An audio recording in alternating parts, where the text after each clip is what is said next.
tous, amis bricolos. Aujourd'hui, donc, on parle modélisme, mais pas n'importe quel modèle réduit. On va parler de tout ce qui est Baya 5B. Donc, bon, là, c'est de la copie de chez Carson, mais le modèle original, c'est un modèle HPI, donc 1/5e, HPI Baya 5B,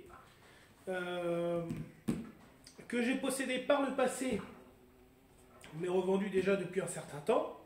Et puis ça faisait un petit moment que j'hésitais à me reprendre effectivement un 1/5e, parce que j'ai recommencé le modélisme assez régulièrement. Et sur circuit, j'aimais bien le pilotage des 1/5e, c'était vraiment agréable. Du coup, je me suis mis à la recherche d'une 1/5e Baya d'occasion dans un premier temps.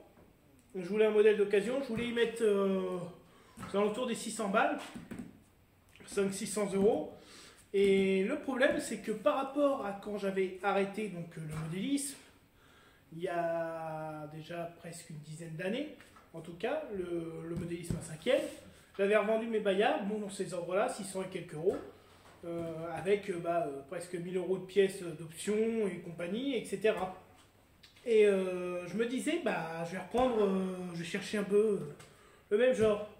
Sauf que je me suis aperçu entre-temps que ça avait pris une sacrée claque et en plus, Baya n'en vend plus, enfin, HPI n'en vend plus autant. Et je trouvais alors beaucoup de copies qui étaient vendues au prix du neuf de la copie. Ou alors, je trouvais des HPI originaux à des prix assez élevés, donc aux alentours des 1000-1200 euros, soit presque le prix d'un HPI neuf à monter, à assembler. Du coup, j'ai regardé un petit peu comme tout le monde sur les sites style AliExpress et compagnie, mais ce qui me faisait chier, mettre presque 500 balles, oui, parce qu'elles sont un peu moins chères sur AliExpress, c'est sûr, et Banggood et compagnie, mais des modèles de ce style-là, de ce genre-là, on les trouve aux alentours des 380 euros. Ce qu'il y a, c'est que mettre 380 euros sur un site chinois, j'avais encore jamais fait, et j'avais pas trop envie de tenter et de m'y risquer. Et du coup, je cherchais quelque chose qui soit en Europe. Parce que quand on achète sur un site chinois, c'est pas 380 euros, c'est qu'après il faut compter la livraison. Et en général, c'est une centaine d'euros, 120 euros la livraison pour ce genre d'engin. Parce que ça pèse quand même le carton 20 à 30 kg. Donc une vingtaine de kilos, on va dire. Et du coup, je cherchais. Et j'ai trouvé sur un site européen, plus précisément un site allemand, qui est déjà assez connu dans le monde du modélisme. Notamment, si vous regardez quelques chaînes de modélisme, il y a notre ami de chez Mani Garage. Donc lui, étant alsacien évidemment, connaît pas mal les sites de modélisme allemand et les marques allemandes, donc il en parle beaucoup. Il a acheté un modèle comme ça en électrique, je crois, où un des abonnés lui avait prêté à essayer, un de ses amis. Et donc ce modèle-là en thermique, et je l'ai péri sur RCK Online DE. Je vous mettrai le lien en description en dessous de la vidéo. Et le tarif est plutôt très correct. Vous allez comprendre pourquoi. Je vous le dis tout de suite. J'ai payé cette machine-là livrée par DHL en 2 jours, 621 euros. Et 621 euros pour ce genre de machine et livré en 2 jours, c'est très très correct. Parce que la livraison qu'on a, par exemple sur les sites chinois, où on va payer une centaine d'euros, ça va pas être livré en 2 jours. Hein. Ça va être livré plus en 3 semaines. Et du coup, moi je voulais pouvoir en profiter assez rapidement. Et pour le prix, on pourra dire que j'ai acheté une merde, une copie chinoise. Bon, c'est vrai, c'est une copie chinoise, malgré le fait qu'on ait sur les cartons indiqué Tamiya Carson, hein, puisque Carson maintenant c'est une marque qui appartient à Tamiya. Carson, c'est un constructeur allemand, enfin c'est pas un constructeur en fait de modélisme, c'est un revendeur allemand de modélisme, parce qu'il a beaucoup de véhicules donc, qui sont ni plus ni moins que des machines chinoises et qui le rebadgent Carson et revendent à leur marque. Mais pour avoir eu du Carson, bah, j'en étais content moi. J'ai eu du Carson en un huitième, j'ai eu le Carson Spectre, le premier du nom, le Carson Spectre 2 également, avec donc le premier Carson Spectre avait les rotules boules au bout des trains avant, et le deuxième avait du classique avec une petite vis et puis notre tige habituelle, quoi, le triangle basique. Et ben Carson, c'était pour moi plutôt une bonne marque, hein, malgré tout. Bon, après, c'est sûr, c'est pas du Kyosho, c'est pas du HPI, c'est pas... Mais voilà. Donc, on va passer maintenant à la présentation de cette machine, hein, puisque c'est pour elle que je fais cette vidéo. Alors, cette machine, on le rappelle, est livrée en 2 jours pour 621 € par RC Car Online DE. Description lien dans la description de la vidéo. On vous livre une petite machine comme ça, hein, donc belle présentation, etc. On vous livre avec la radio, le petit bidon d'essence pour le mélange qui est très merdique au passage parce que le trou est grand comme ça. Donc moi j'ai pas utilisé, j'ai viré direct. Vous avez après un jeu de clé à LED, une clé à pipe, enfin une clé à bougie livrée avec. Bon, ouais. Une clé pour les roues et un petit chargeur pour l'accumulateur qui est livré également avec. La clé de réception est livrée avec directement.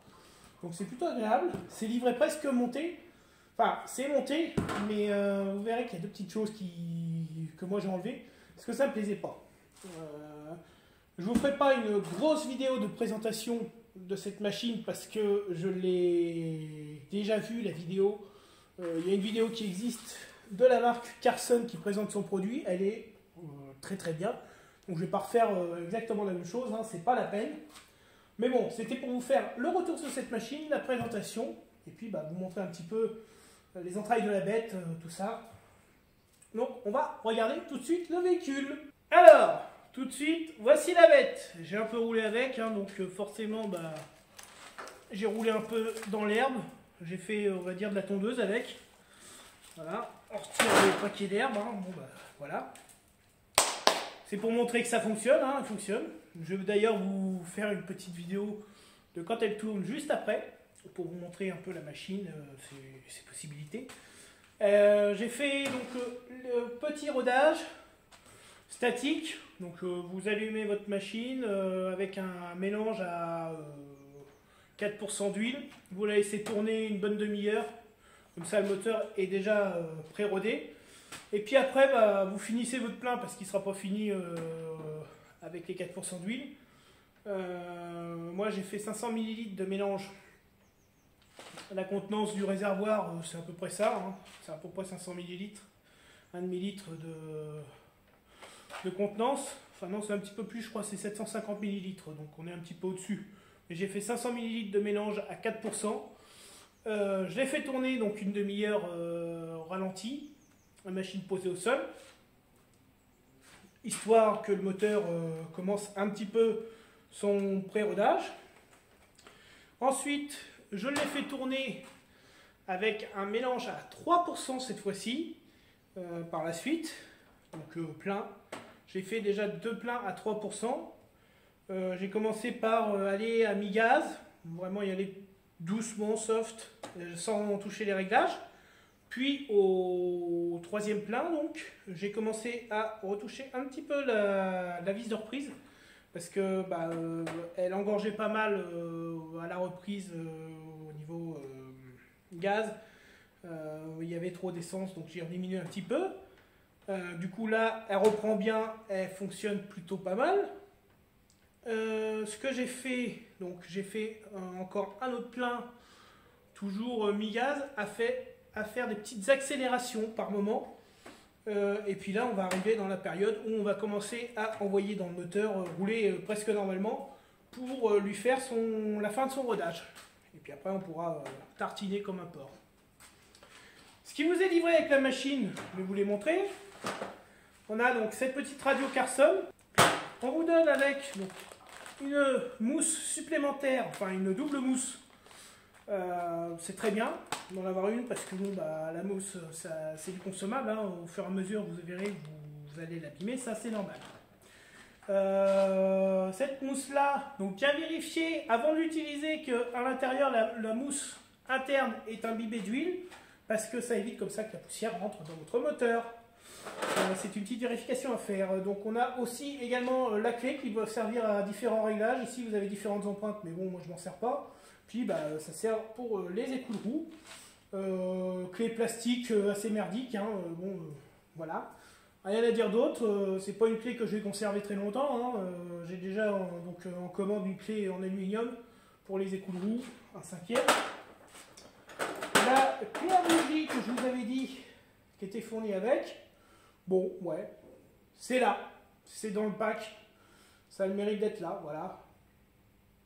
Il y a un petit tournevis cruciforme au bout. Et donc, vous avez ce genre de clé là, qui est une clé multifonction, etc., que je ne me sers pas du tout. Je trouve ça vraiment merdique, mais bon, c'est fourni avec, bon, voilà. Et donc, le petit chargeur. Rien à dire non plus dessus, hein, c'est un petit chargeur assez basique.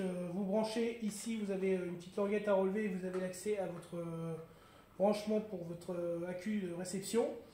Et il est pas mal parce que bah, j'ai des chargeurs, d'autres chargeurs avec ces sorties là, donc ces sorties Tamiya à l'ancienne, qui nous indiquent quand ils sont branchés, mais qui indiquent pas du tout s'ils chargent ou pas. Celui-là, et vous avez une petite LED verte quand la charge est finie, donc vous branchez. Tac tac, ça se met en rouge et ça passe au vert dès que c'est chargé. Donc c'est pas trop mal, ce petit chargeur là est pas trop mal. Bon, c'est du chargeur chinois, mais c'est pas mal. Après, ce qu'on va pouvoir dire sur le véhicule en lui-même, eh bien, c'est que c'est pas tout à fait Carson. Hein. C'est pas difficile à trouver. La marque, la vraie marque, c'est King Motor. En fait, ouais, c'est un KSC 001 ou 002, je sais pas, suivant l'équipement. Parce que c'est marqué partout, hein. King Motor, partout, KM, c'est King Motor. Il est franchement bien équipé, la cage est un peu flex, c'est pas mal. Elle est un peu flexible, ça évitera qu'elle se brise. Si ça avait été trop rigide, elle serait cassée assez facilement. Là, c'est pas le cas. Hein. Bon, ça protégera bien aussi l'antiparasite. Au niveau des suspensions, tout ça, j'ai rien remarqué de particulier. Elles sont plutôt pas mal d'origine. Je les ai un petit peu détendues parce que j'aime bien que ce soit un peu plus souple. Mais elles sont pas trop mal. Et on a surtout le livret avec.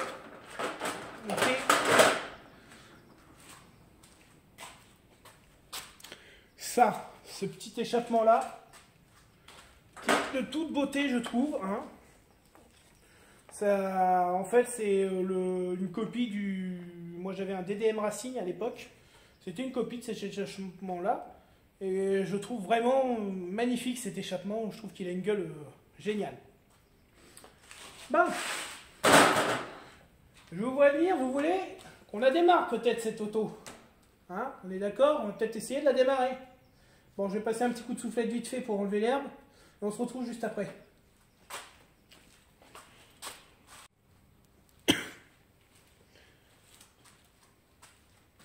Voilà, donc la bête a été essoufflée, j'ai enlevé un petit peu l'herbe qui avait un peu partout, et la terre en même temps. Donc on va pouvoir démarrer notre machine. Alors, un peu de carburant encore dedans, ouais. On démarre en premier la radio, toujours. Ça, sur n'importe quelle machine de modélisme, on démarre toujours la radio en premier.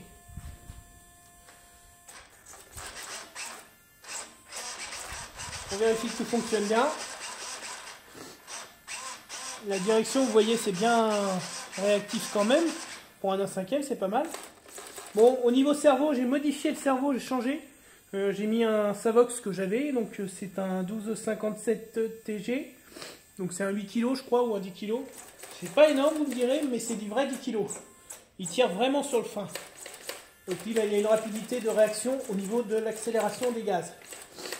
Donc on vérifie que nos gaz sont bien à 0. Et mon cerveau fait un peu de bruit, mais c'est normal, hein. Il fait toujours un peu de bruit. On va amorcer notre véhicule.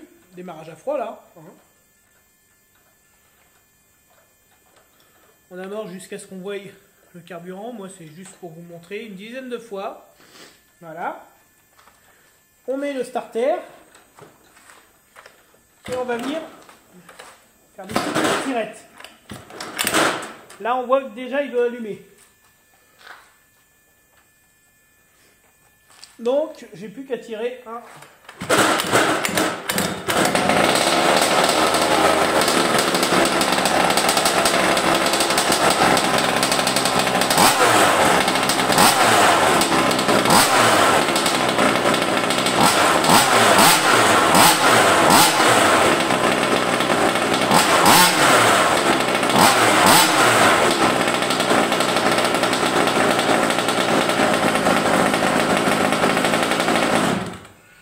Comme vous voyez, il démarre plutôt pas mal, hein. Il n'y a pas besoin de tirer 50 coups.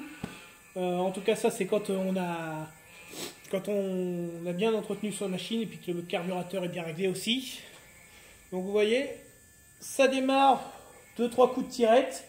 Si ça démarre pas au bout de 3-4 coups de tirette, c'est qu'il y a un petit souci quand même, hein. Vérifiez quand même la machine. On va maintenant la sortir dehors et puis on va rouler un petit peu avec pour que vous voyez ce que ça donne.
Fleslet.